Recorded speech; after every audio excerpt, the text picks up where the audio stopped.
guys, welcome back to the King Cain TV. Think I got what you need, well I have none. Hop off, you're a freak and I'm handsome. Hey Cainiacs, welcome back to the King Cain TV. It's me, King Cain, and I'm here today to give you guys a review over the Shit We Do for Love, episode 7. Now, just right off the bat, I do want to say that to me, it's so important to get a last time on or a previously on, because it kind of helps me stay connected and understand what's going on. Because sometimes, I mean, I'm just speaking for me, but I'm sure I speak for a lot of people. You know, life gets busy, and you know, we may wait days to watch the episode, like I did this time. So that's just what that was, okay? So I just think that, you know, it's a really great show. I'm truly enjoying it. I think that the cast is doing absolutely amazing. And to me, this was just one of the best episodes. So let's just get off into it, okay? So it opens back up with Travis and Will still fighting and pushing back and forth down at the event. Now, you guys have to keep your hands to yourself, okay? I can't keep stressing that enough, okay? Like Ra said in the background, screaming, hooping, hollering, and yelling. Y'all, this is not that type of platform. Ra has already told you girls this. Listen to what Ra is saying. So anyway, D'Angelo, just get out the way. LOL, you know, you even said yourself, you're 100 and such pounds. You can't really sit here and, excuse me, you know, break these girls up because, you know, we're small frame guys, you know, and there's nothing, I mean, you just can't do anything, you know. But like Ra said, they were just pushing, you know, and it was just too much. And he feels like they should have sat down and talked like grown-ass men. I feel like once they, you know, kind of squash that, they all sit down. And I'm just sitting over here like, yes, Ra reeled the girls back in. He's like, calm down, guys. Let's talk. Like, this is way too much. Y'all doing way too much. Woo.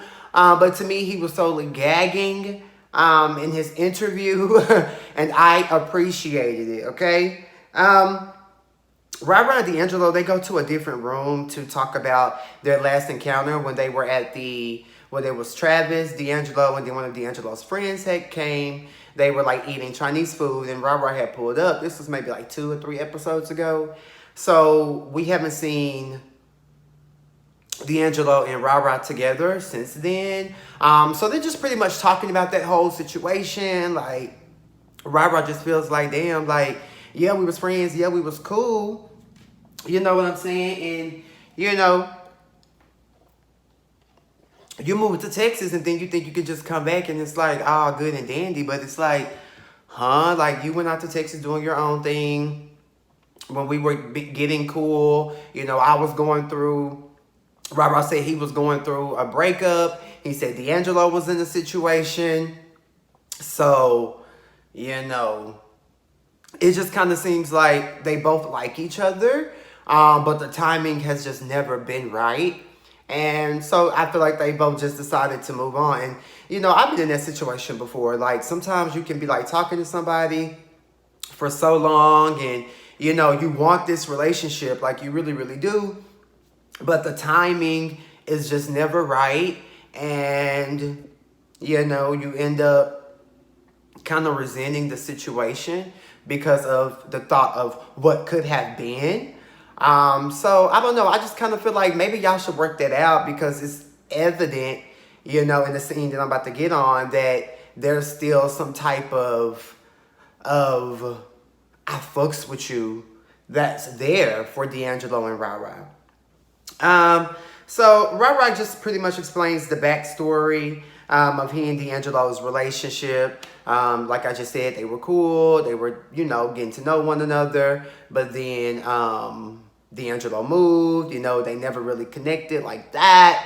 But they connected, you know, more so like we really sitting here getting to know one another, you know. And that's my whole thing. Like, if y'all took time to do that, What's the issue? Y'all took time to really get to know each other. That means y'all must know each other.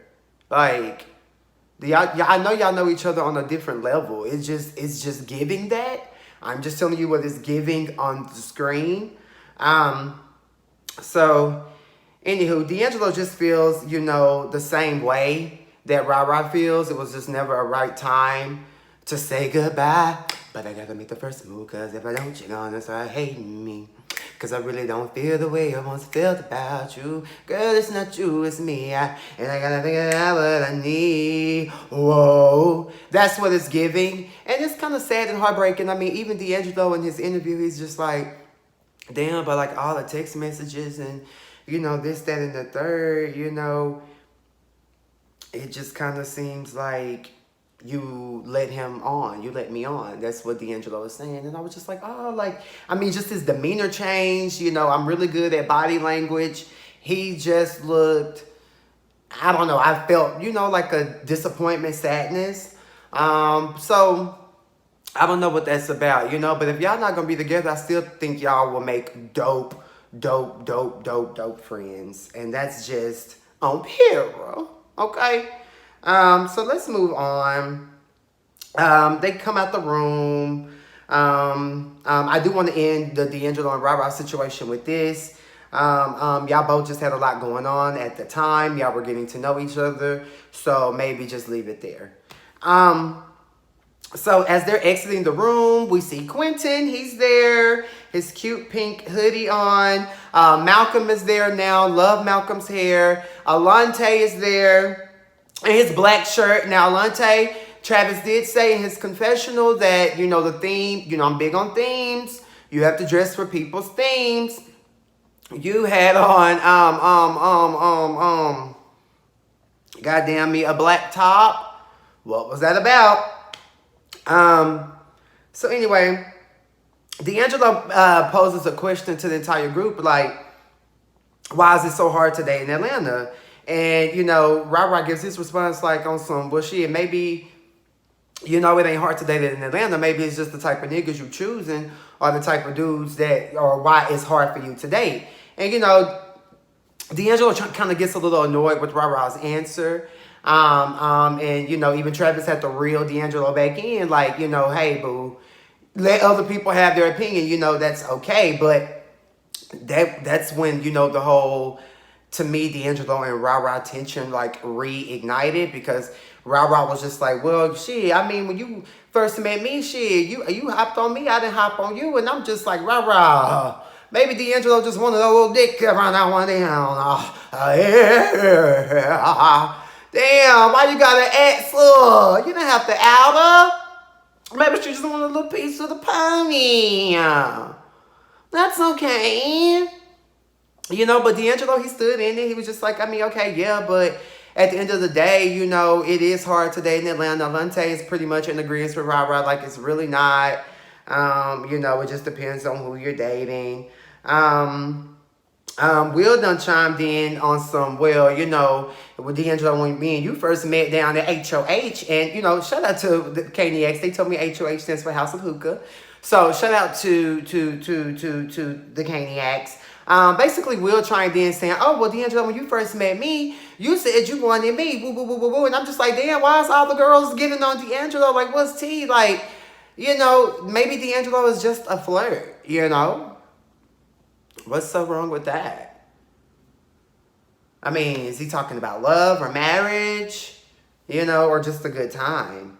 I'm just like, OMG, child, Will, just sit over there and look handsome in your little tight green suit. It was really cute. You looked absolutely healthy. D'Angelo brings up Alante and Will dating. Apparently Will and Alante have been keeping in contact. They've been kikiing. They've been messaging. They did go on a nice date. To me, it was kind of a little awkward, especially when Will didn't want to say his age. I really feel like they kind of made Alante feel some type of way, but nonetheless, they still been kikiing. Alante just gives me Angel from Rent tease. Like, he's this cute little, forgive me if I'm wrong, but Puerto Rican Spanish kid. I can't remember what ethnicity he said he was, even if he said it. But he just gives me Angel from Rent tease. So that was that. And then we get into Christmas gift gate. So apparently when D'Angelo and Alante were, dating or not, they had a conversation and D'Angelo was just pretty much like, well, Alante, Will was like, well, you brought up the fact that how Alante said that he was going to buy you a Christmas gift. And Alante was like, that's a lie. I never said that. I said I was buying me X, Y, and Z. Christmas, Christmas, Christmas, Christmas. And D'Angelo was just like, okay, but why would I lie? I mean, you said it. And I'm just like, so what is the true tea here? Like, really, what's the big deal? Like, Alante, if he was going to buy him a gift, that's fine. It's okay to own it. Like, I hope that Alante wasn't, like, going against D'Angelo just because the other girls were going against him in that moment. Because if you offered to buy him a gift, you offered to buy him a gift. I don't see why D'Angelo would lie about that. So, y'all gonna have to clarify that, like, why would D'Angelo lie about you saying you were going to buy him a gift? I really want to know that. But Alante said he ain't say that now. So, I don't know. I wasn't there. Next, we get on Quentin and Malcolm dating. But, it didn't last long, apparently. But we'll talk about that later.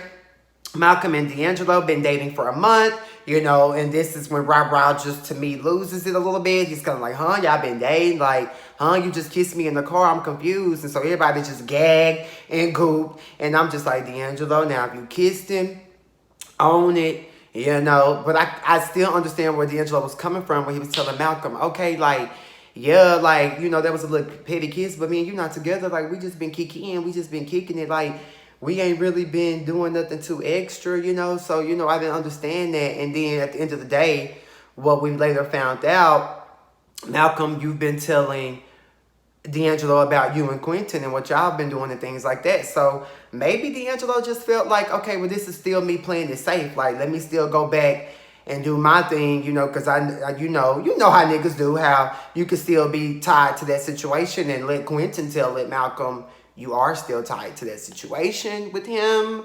You popped up with flowers, etc. So, well, we're going to get on that. I do love the fact that Travis is asking all the right questions in this moment. Like, okay, so elaborate more, or what do you mean by that? Or, because there was a lot of unanswered questions. So Travis was getting to the meat and bones and potatoes. So thank you, Travis. And I just feel like, I hate to see Rah and D'Angelo going at it, because damn, y'all just made up. Like, y'all like each other. Y'all like each other, though. So, it's just so many different personalities, and it's good to see everybody together, finally. So, congratulations to the cast, to the production. It's good to see all the girls together, finally, in one scene, in one situation, So I finally got to see the dynamics and who each of the girls were. I enjoyed that. Malcolm and D'Angelo, they do have a side conversation. I just talked about this. Malcolm, he feels fucked up about it, and you could tell that he's just gonna give D'Angelo the benefit of the doubt. Like, I felt like Malcolm was shooketh, and I felt like he was bothered, and it's just like, poor Malcolm can't catch a break. First, Quentin ignored them, didn't really want them. Now, D'Angelo over here kissing on Rah. So, poor Malcolm. Y'all cut Malcolm some slack. Be nice to Malcolm. Don't do him like that. So, anyway, and then I even put this in my notes in all caps. D'Angelo, I feel like you should just be upfront. Just say what it is when it's what it is. Like, shit, like, yeah, I kissed him. It ain't like, Rah-Rah's a new nigga. I mean, this is a nigga that you've known. This is a nigga that have you and Rah-Rah ever played around? Have y'all ever had sex? Like, what, is there something there? Like, is there a sexual tension? I don't know. Okay, so Alante and Quentin, you know, they meet up at Quentin's. This could be, you know, a new freaking frat duo. I can see it. They're both short girls. They're very petite, cute girls. You know, I think that they seem to be younger than Travis and D'Angelo. I'm not too sure, but they seem to be a lot younger. So it's cute to see, you know, a young freaking frack, and then, you know, the older freaking frack, which is Travis and D'Angelo. Love their duo. Quentin just pretty much opens up to Alante. Well, him and Alante both are saying in their green screens how they just like each other. You know, how real bitches link up. You know, PEERAH. How they just vibe with one another. And, you know, they're going to be great squirrel friends. So I can see it. I get it. You know, and I just kind of feel like when you're doing reality TV, period, you do need a confidant. You do need a good Judy. Period. So Quentin said that Malcolm surprised him the next day after their Let's Just Be Friends convo down at the burger joint. And I was just, see, now I'm confused, Quentin. But Quentin said that he enjoyed it. He thought it was cute. They went on a date. You know, after the date, Malcolm came over, you know, and never left. See, these are the scenes that I live for. And I put in my notes in all caps. Give us the tea, Quentin. This is why we're watching. This is why we're gagging. Give us the tea. PEERAH. Okay? So Quentin just pretty much lets him know that she and Malcolm didn't leave. You know, Malcolm, you know, showed up to flowers, been very sweet, been communicating. But Malcolm's like, I don't want anything serious. You know, I just want to be friends with benefits, you know. And then Quentin's like feeling some type of way. Like, damn, have you just been doing all this shit because you wanted to, you know, slide up in me, slide up in me, slide. So, you know, maybe, you know, Quentin feels that way. Well, not a maybe. I mean, he said it. So, you know, it's kind of looking that way. But at the end of the day, I mean, Quentin, you already said you didn't want him. So, you know, we all have needs. So I feel like shit, get your rocks off too. You know, y'all kiki and be friends with benefits. But, you know, according to Quentin, he's not on that level right now. Like, Quentin is looking for love. So, I don't know. It's just kind of confusing. But I really want to get down to the bottom of the demise of Quentin and Malcolm. Like, what is it? You know, you guys are just kind of confusing. It's kind of like a love-hate situation. You know, because I do remember, you know, let's not forget Malcolm just was reading Quentin down, you know, but you were showing up with flowers.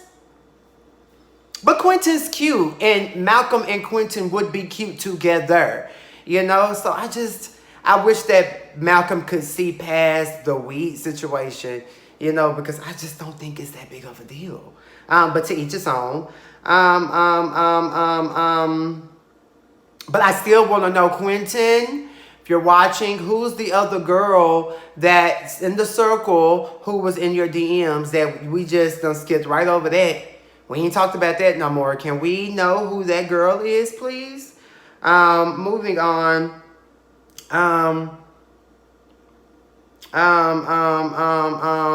Yeah, this is all alleged. Let me say that. Allegedly. That's all Malcolm wanted was to fuck on Quentin.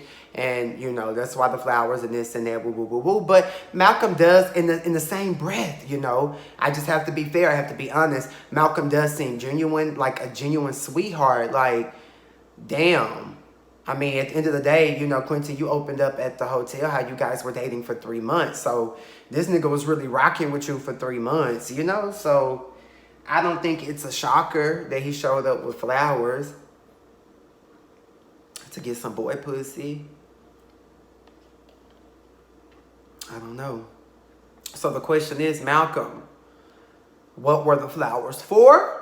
And why did you read him down to Travis if you were still taking flowers? I don't know if you watched my reviews, Malcolm, but I want to know that.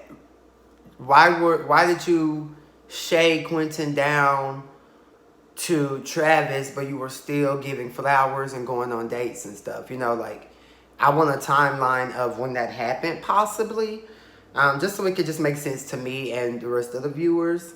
Then this was so funny to me. Quentin also opened up that Malcolm was sending him videos on how to stop smoking marijuana. Baby, I gagged. Baby, I gagged. And, you know, let folks smoke that weed. Moving on, D'Angelo invites Travis over, my favorite duo, freaking frack, Womack and Cain. I absolutely love Travis and D'Angelo together. I think it's just gold.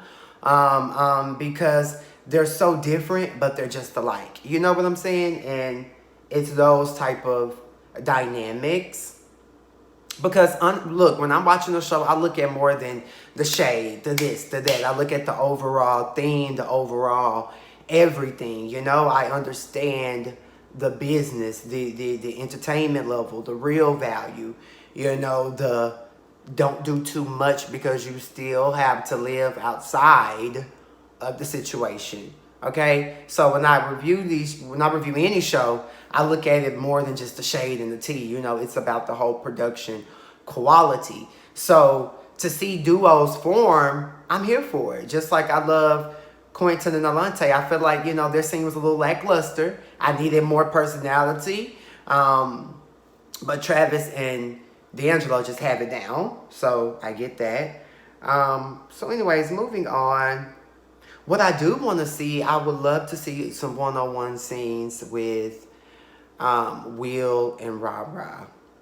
Because the girls were both coming for D'Angelo heavily down at the kickback. So anyways, D'Angelo has a really cute apartment to me. And to be honest, I actually sent my best friend, D'Angelo has a pic when he's in his living room with his like foot kicked up on his, like it's like a trunk, like ottoman, which I absolutely love. First of all, I love D'Angelo's apartment. It's so cute. I think it's decorated really, really, really, really cute. I love the trinkets and the flowers and the things that he has on his ottoman / trunk thing. And I sent his picture to my best friend because she's helping me decorate my new apartment. And I was like, yeah, I want something like this as far as the trunk situation. So, D'Angelo, I'm stealing your decor idea, bitch. But, you know, I'm obviously going to do my own King Cain spin on it. But you inspired me. I love your apartment. It's so cute and dainty. Here for it. Love it, love it, love it, love it, love it. So, and it was nice to see you making these cute cocktails for you and Travis. I'm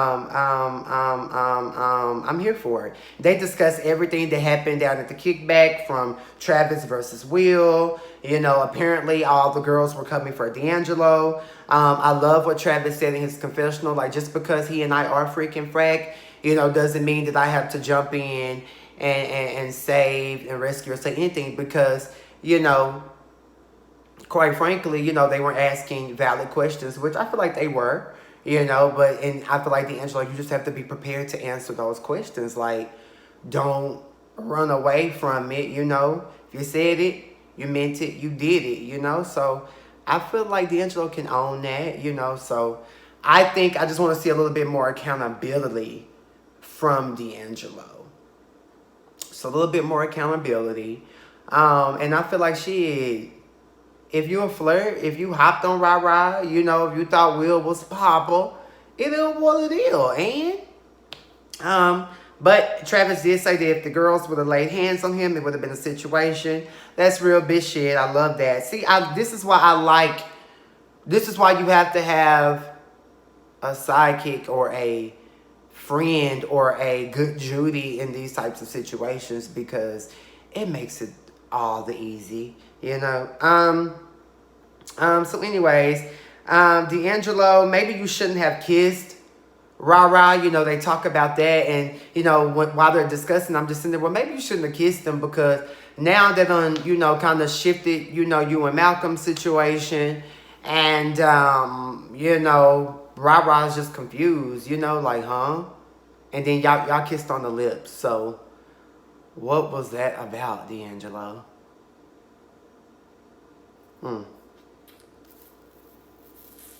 I feel like y'all gonna have some tough questions to answer from the viewers because I don't know. It's like a lot of,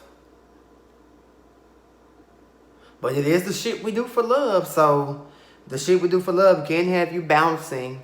So I get that. I totally get that. They get into the convo about Elante versus D'Angelo. I've deemed this as a Christmas gift gate. Hashtag Christmas gift gate. You know, did Elante say he was going to buy D'Angelo a gift? I mean, if he's going to get him a gift, he's going to get him a gift. So what? And Elante, I like you too, but if he was going to give him a gift, he was going to give him a gift. It's okay. It's all right. I don't know. But just like Travis said, like, why would you lie about that to D'Angelo? So, I don't know. That's just crazy. And I want to know because Travis did allude, you know, just damn, after everything that went on, it was just this, it was just that, yada, yada, yada. And, you know, after me and Quentin, woo, woo, woo. So, I do remember, you know, prior it showed next time on, and we were supposed to see Travis versus Quentin. And I was here for that. I wanted to see that. I wanted to know what was going on. I want to know what's going on. I gotta know. I gotta know what's the beef between Travis and Quentin. Like, what's going on there? Is Travis the one who was in Quentin's DMs? Is that the one who we're like skipping over it? Or who was it? I need to know. Quentin, you need to go on the DM me and let me know. Email me. I want to know. Period. So anyways, this is getting long. Anyway, so the fellas are meeting at the park. Malcolm and Rara. They gag about D'Angelo. I love Rara's outfit. I agree with the way of dating. Rara, you know how you said, like, you know, it's just a situation. Like, you be talking to somebody, then you fall out. Then you be talking to them, then you fall out. Woo, woo, woo, woo, woo. Like, yeah, it does get like that. Like, that's true tea. Like, it really, really does. I also agree with the fact that you said you don't have a type. Because sometimes you do have to go against your type, you know, for love. That's what I've heard. I ain't tried it yet, but that's what I've heard. Like, sometimes you do have to go against your type to find love. They get into the whole TS girls topping. Rara said, you know, he hasn't messed with a T girl, but he's not opposed to it. There are some beautiful ones, but he said he just can't picture one topping him with the titties flapping. PEERAH. So him and Malcolm, they gag about that. Malcolm, please call him Rara in your confessional. You keep saying Ryan, but that's cute. Rara's real name must be Ryan. But I'm just like, can you call him Rara? Y'all homies. The fellas are hanging out. Can you just call him Rara? They discuss D'Angelo. They discuss Quentin, etc. You know, and Malcolm tells Rara, you know, how he popped up with the flowers and this, that, and the third. They get into Weedgate. And, you know, Rara was just, you know, blown away like most of us were. Like, damn, like, you don't fuck with the nigga because he like a little weed every now and then. So, you know, it was just, it was a really cute scene. I love to see, you know, the guys who bring, you know, the masculine energy to the show. It was nice to see them get together and just, you know, gag about the girls. I get where Malcolm is coming from about the D'Angelo kiss thing. Like, damn, I was just caught off guard. Like, and then Robert was like, shit, had I known y'all was talking, I would have never said that. So, you know, it kind of make it seem like, you know, D'Angelo wasn't keeping it real and not telling Robert what the situation is. But does D'Angelo owe Robert an explanation about what he got going? Because I remember they got into that conversation too a little bit. And Rara told D'Angelo, well, you only saying, you know, I talk to other people because I told you that. You ain't told me you've been talking and gagging with nobody else. So don't do that. So that's that. But I kind of feel like, you know, D'Angelo, you know, just don't kiss him no more, child. And then, you know, while Malcolm is just, you know, feeling where Rara is coming from with the whole kid situation, you know, you were still over there kicking with Quentin. Oh my God. I don't know. Malcolm, you really like Quentin. I get it. I really get it. I'm dead. When Quentin was explaining the situation about how he took flowers, Ra was like, not flowers. I said, yes, Ra. Look, listen, Ra gives us really cute, shade, funny, comedic moments. I'm here for that, especially in his confessionals. Ain't nothing wrong with smoking weed. PEERAH, Ra. You know, ain't nothing wrong with a little blunt every now and then. Dang. But, you know, that was the end of the episode of The Shit We Do for Love. Episode 7. You guys, please go watch the show. It's on Kevon Burns online. All together, one word. Kevon, we know he is the creator of the Chasing Reality, Chasing Atlanta franchise, honey, be clear. So, you already know that he knows what he's doing when it comes to producing these shows, and you guys are doing great. I absolutely live for it. Honestly, it's good to sit back and be out of drama and just ask questions and try to get to know what's going on and not be involved in the drama. Amen. So thanks everybody for watching my videos. Please like this video, subscribe to my channel, become a member of the King Cain Way TV. Follow me on all of my social media down in the description, okay? And that's just on PEERAH, poo. Oh, and get your PEERAH tees and tanks and No Ugly Bitch Formed Against Me Shall Prosper t-shirts down in the description. There's going to be links. Peace.